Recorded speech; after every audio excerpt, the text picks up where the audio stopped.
And now, coming to you from the nation's capital on WEBR, it's the Frantic Force with Norman Ball, Associate Political Editor of the Potomac Journal, and Leo Gerard, host of Leo Gerard's Point Taken.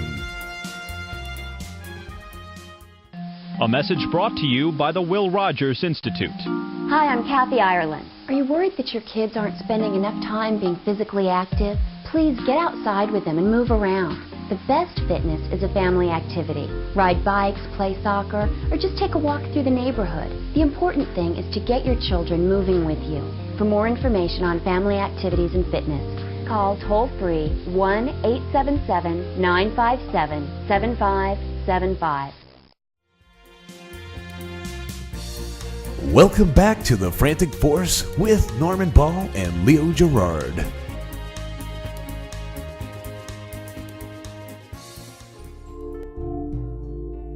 This essay starts with a quote. The unfortunate truth is we're going to have to go in and put our people in the tough situation to save people who did not choose wisely.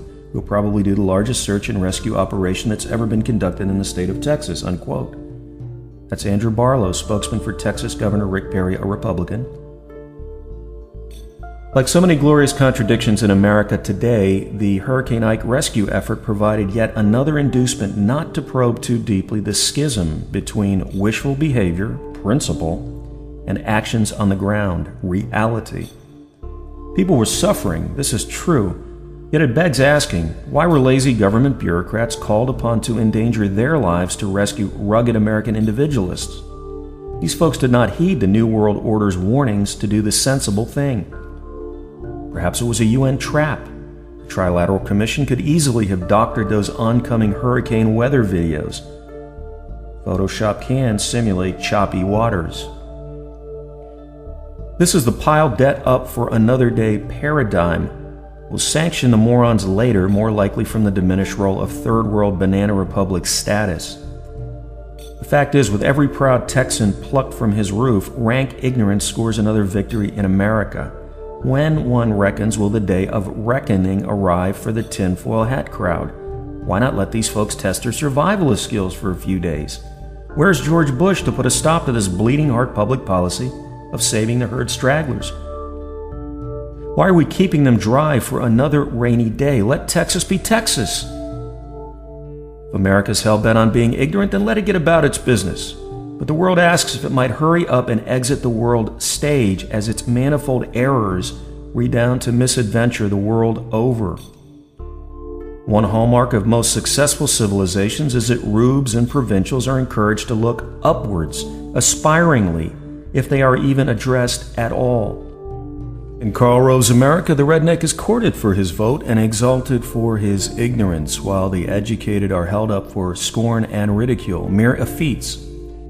In the election past, days were spent wondering whether the other guy could shoot and gut a caribou. This is a long way off from the arid abstraction of a credit crisis, though the latter may yet prove to be the bloodier enterprise. Though it says little for the 21st century information age, the edification of ignorance should at least bode well for automaton fascism. America may well don the brown shirts before anyone else. The military-industrial complex will make a fortune on the uniforms. True to form, the Toby Keith crowd keeps putting boots up everyone's asses while avoiding the thumbs firmly planted up their own. What politician wants to get booed at the next NASCAR rally? As one economist noted wryly, just as there are no atheists in a foxhole, there are no libertarians in a financial crisis. The credit debacle is yet another example of ideological dereliction. We are privatizing gains and socializing losses. When ignorance is the ethos, intellectual consistency resigns as a major sticking point. The Hurricane Ike rescue efforts are only the most recent example of socializing stupidity and privatizing tough cowboy talk. When will these people ever get to walk their walk? How will they ever come to learn whether they even have a walk? Why does America continue to alienate courage from conviction? Who are we? Do we even know? We know all politicians are Hugo Chavez in a crisis. That's how they get re-elected, by throwing money, not theirs, at their constituencies, however epically stupid the need may be. Ideological exactitudes are reserved for campaign bumper stickers. Then it's back to the real ideology, power, and how to keep it. There's no expenditure too dumb if it can hold a congressional seat. Socialism wins elections by bailing out all manner of capitalist shenanigans, while China, still run by the party of Mao, finances Yankee self-indulgence. Has the world moved into the post-ironic age?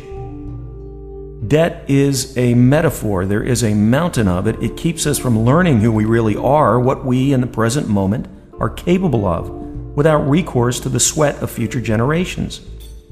A $59 trillion debt liability makes every American a de facto hypocrite. No wonder we're coming to loathe one another.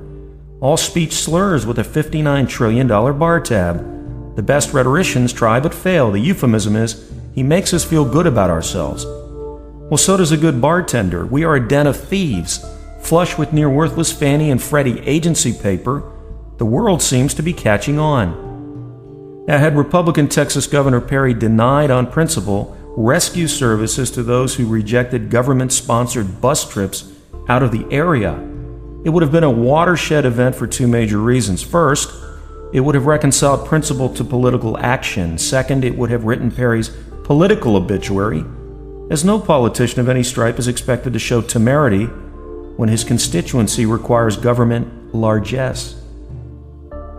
People want their politicians to deviate from principle when they want something. Championing consistency is sort of like asking Reverend Haggart to please refrain from procuring male prostitutes because it casts a pall over his Sunday morning exhortations.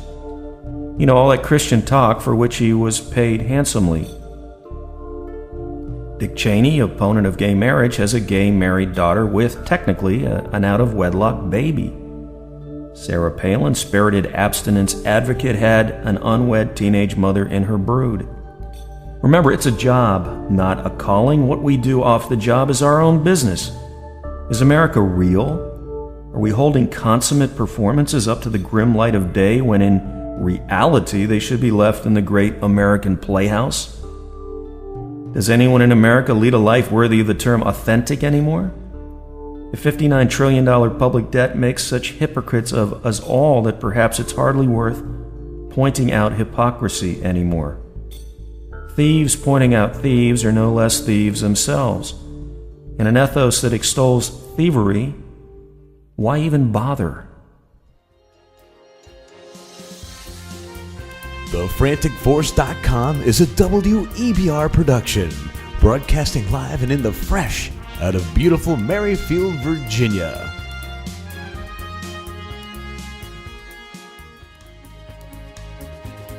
Continue the conversation with Norm and Leo at TheFranticForce.com. That's TheFranticForce.com. TheFranticForce.com.